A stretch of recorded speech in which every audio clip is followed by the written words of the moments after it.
If you enjoyed today's video, please consider subscribing to the channel. When you do, make sure you hit the notification bell. That means that you will be informed of when a new video has been released. If you would like to take that support one step further, you can do that via Patreon, which is an optional monthly service. You can donate money towards the channel, or you can go over to Ko-fi.com, and for the price of a coffee you can help donate towards the channel as well. Links for all of those will be in the description of the video, and without further ado, enjoy the video. Good morning, good afternoon, good evening, whenever you happen to be watching another interview on the channel. Thank you very much for taking the time to join us this afternoon. You'll be able to see that on my left hand side I am joined by Harleston joint manager Nick Howell. First of all, before we kind of get into the football news that's kind of broke, how have you been adjusting to life in lockdown, and what's life for you like without the regular football in on a day-to-day basis? It's been strange. I mean, in some ways, it's kind of nice to have a little break. Obviously, it's been quite a while now. Even local football can be quite full on at times. So the break's been quite nice, but definitely at the stage now where I'm missing it and wanting to get back into the regular season if possible. Yeah, definitely. I think for a lot of people, and me including myself, I missed it, and then I went for a stage of, okay, right, I'm kind of getting used to it not being here, but now we're starting to see the return of the Premier League and the Bundesliga and stuff like that. It's like, right, okay, when can we get back now? When can the non-league scene return? It's I mean, realistically, kind of before we kind of touch base on the latest news, when do you think, in all honesty, really, we could kind of return? Are you kind of seeing any improvements, I think, that have changed maybe from a couple of weeks ago? Yeah, I mean, in terms of the government easing lockdown rules, as rightly or wrongly, that's only good news for us, because the more they relax things like that, the more hopefully we'll be able in a position where we can get together and start some training. Yeah. Obviously, the guys are keen to start again. Normally in June, we're off anyway, but things might be slightly different this year. We might start back earlier if possible. Yeah. Or, like I say, if the season's going to be delayed again, then we'd start later. But, yeah, in terms of what's going on, it's just been very strange. I agree with yourself, really. Obviously wanted to finish the season. Once we really knew the magnitude of this virus and that we wouldn't be finishing the season, you kind of come resigned to it and you enjoy your break for a little while. But, yeah, we're definitely all at the stage. I spoke to a lot of the lads that just want to get back into training and playing if we can. Yeah, definitely. Yeah. So let's get on to the big news surrounding the club. Recently, a few days ago now, rather, the club announced the decision to make Jon Abbott part of a management team on a joint basis. And part of a statement you put on there to say that you're thrilled to have Jon involved as a joint manager. You're looking forward to working together. Obviously, his experience, he's been at DIS. That's where I first met Jon and spoke to him on a handful of occasions. He came across incredibly well. What convinced you that he was the right person to come on board, and what kind of characteristics do you think will help and counterbalance your characteristics as well? Well, obviously, when Jon left DIS, for various reasons that you might have to speak to him as to why those reasons were. But Jon came to us as a player. He was quite keen to get back involved as a player. We used him a few times at Harleston at right back. He was in amongst the squad for the last few games before the coronavirus put a stop to everything. So in the back of my mind, I'll be honest, when he came in as a player, I always thought I could call on his experience as a manager. Bearing in mind it was still my first season as manager. I just thought he'd be a good guy to have around as a player. Over the summer, through various conversations with Nathan Stone, who was my joint manager last season, realised that Nathan wouldn't be carrying on the role this season. So it was kind of a logical step, really, to approach Jon and say, look, do you want to get involved, become a joint manager with me? Calling on that experience that you mentioned. Obviously, he's managed DIS, he's managed Skull. He knows a lot of players in the area. I think he's well respected from what he's done previously. So it kind of all made sense to have him come on board as part of the management team. Definitely. So just touching on base with Nathan's kind of perspective, obviously he was player/joint manager, for the end of the season. So from his perspective, did he just decide that he'd rather concentrate on playing? He's still got something to give from that respect. Is that kind of why he decided not to continue with that? That's exactly right. Yeah, I mean, I don't think it was anything. Me and Nathan and I had a falling out, anything like that. No, not He just at all. 100% wants to concentrate on carrying on his playing days. Sure. He's obviously coming up to mid-30s, so he has to look after himself fitness-wise. He's obviously got work and family, like a lot of people.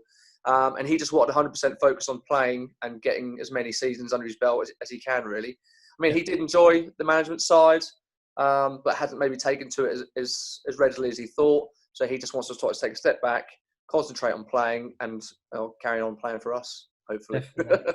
So one thing that we kind of see more and more in non-league nowadays is the idea of a joint management team rather than a traditional 1 and 2.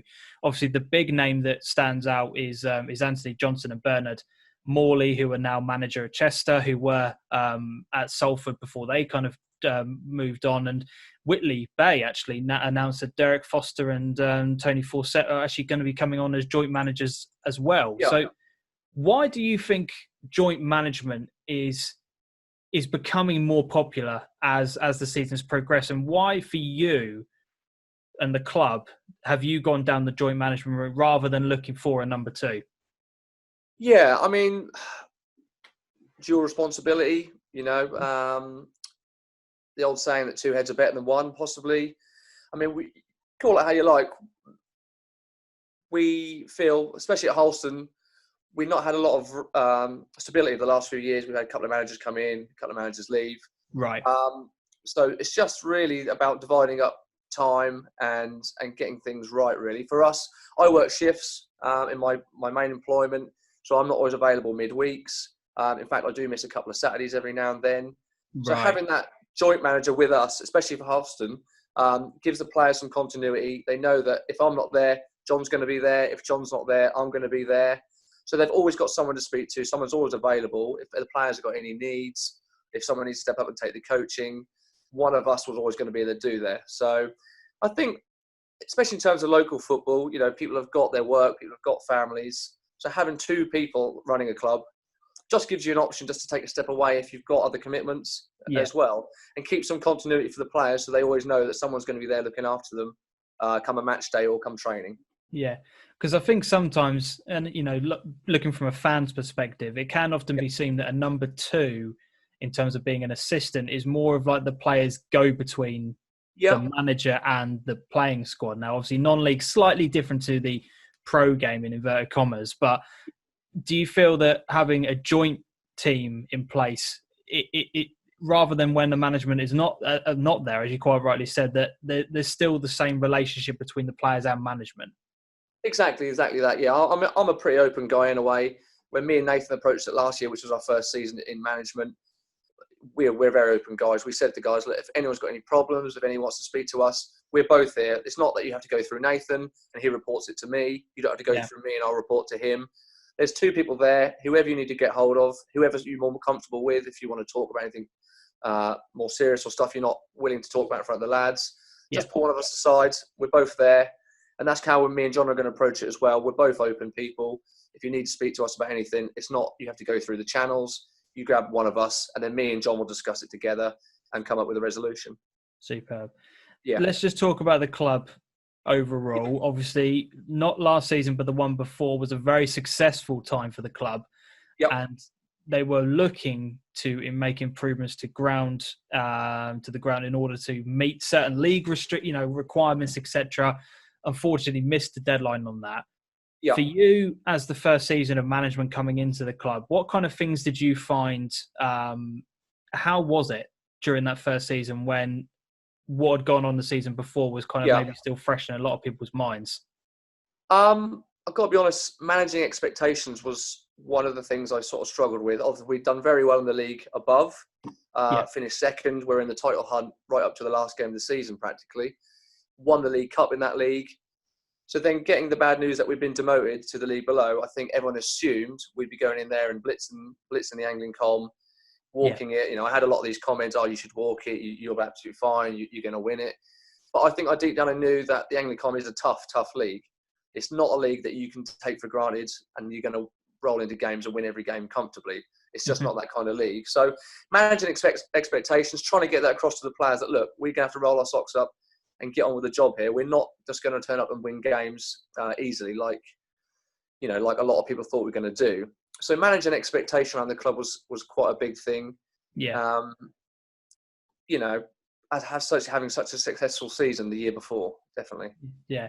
I mean, in terms of before the season was kind of curtailed and finished, you were in third place. You were right in amongst the kind of the title chasing pack, so to speak. Yeah. Yeah.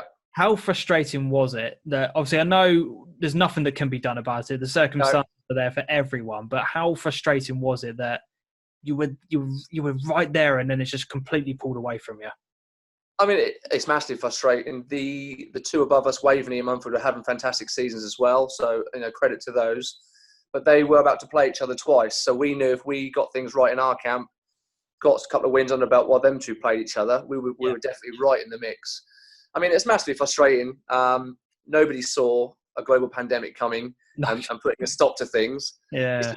It's something you never ever planned for. So, yeah, massively frustrated. I think we'd gone through the first half of the season, like I said, about managing expectations, getting back to basics, getting a squad together. There was a few changes over the summer before. We were in a position the last I think we had about 8 games to go, something like that, where we thought we could really challenge, especially with the top two playing each other. We thought we could definitely sneak in and possibly take things. So, yeah, massively frustrating, but it must be the same for people like Waveney, who are having a fantastic season. Mumford, who'd come in and have a fantastic season as well. Seams were in there in the mix as well. So, yeah, us 4 clubs as a whole, whenever you're going for a league and you don't get a chance to finish, it's massively frustrating, yeah. Definitely. And from a club perspective, obviously, I suppose we briefly talked before we went live, so to speak, and we were saying that obviously with the improvements to the ground that the club were looking to make, to ideally have some sort of application to go up. Yeah. I don't know how much you're able to kind of reveal, but what have the club been doing, or is there any way that the leagues will potentially listen to any applications to go up, or is that kind of just like an absolute no-go at this point from the league's perspective? I don't think it's a no-go. Obviously, things are so up in the air at the minute. It's difficult to say where exactly we are. We still don't know whether we'll be starting back in our league or the Anglican on time. I know that the chairman's had conversations with Thurlow Nunn. There's been conversations with Anglican as well regarding our ground situation. Right. Improvements have been made since the demotion, but I don't think we're quite there yet. Okay. But I think what we're trying to do is trying to gauge exactly what is left to do and where and how quickly we can do it. Right. So there are conversations ongoing. I mean, for me personally, I try and focus on the football side. Whichever league we're in, I'm going to try and do my best, try and get the best team together that I can, try and get wins, whichever league we're in.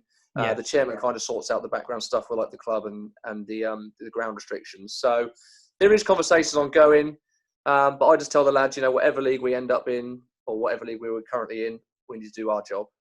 Definitely. Just kind of a final one from me then.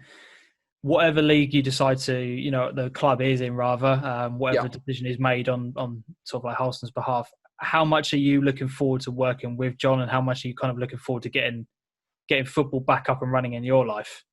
Oh, massively. I mean, like you say, we all do it because we love it.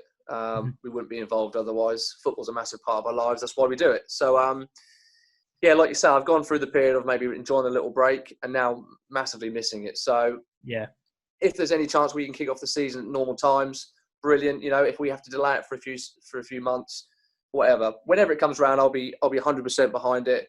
Really looking forward to having Jon on board. I think Jon will bring a lot to the club. Again, he knows people, so it possibly opens up avenues of bringing in extra players that we were possibly short of last year. And I think between the two of us, hopefully it's going to be a good combination. His experience, my maybe enthusiasm and freshness to it all will make a good mix. Definitely. Well, whatever league you guys are in, whatever the situation is, I really wish you all the best of luck for the upcoming season.